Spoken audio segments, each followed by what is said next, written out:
Kepala Kantor Regional 7 Badan Kepegawaian Negara Kantor Palembang, Marji Prayitno mengungkapkan, terdapat 15 orang peserta tes CPNS yang hasil pemeriksaan tes antigen maupun PCR-nya terpapar COVID-19 yang digelar perdana pada hari ini di lingkungan pemerintah Provinsi Sumatera Selatan dari Kabupaten Lahat. Margi menjelaskan, 15 orang peserta tes CPNS yang positif corona itu ditunda terlebih dahulu pelaksanaan tesnya. Para peserta tetap berpeluang untuk mengikuti pelaksanaan tes di lain waktu.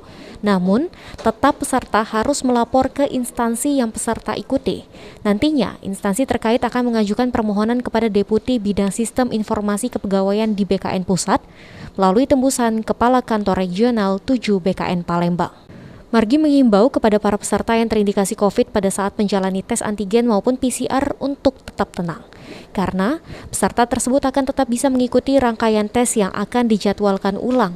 Namun tetap para peserta wajib harus melapor ke instansi terkait agar bisa dilakukan pendataan. Berpeluang nanti di lain waktu kita cari waktu lagi.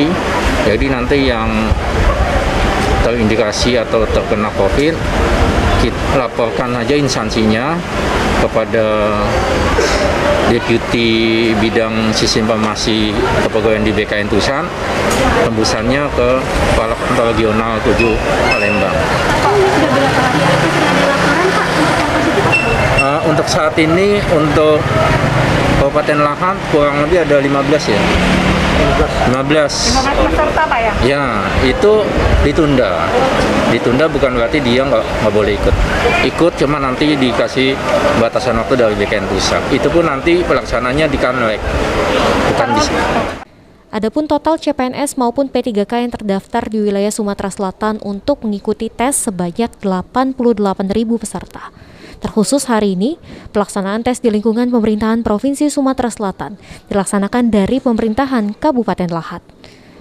Beragam prosedur pun harus dilalui para peserta tes, salah satunya peserta diwajibkan untuk menunjukkan terlebih dahulu hasil pemeriksaan antigen yang berlaku 1 kali 24 jam dan PCR yang berlaku 2 kali 24 jam saat hendak mengikuti rangkaian tes. Oktal Farizi, PAL TV.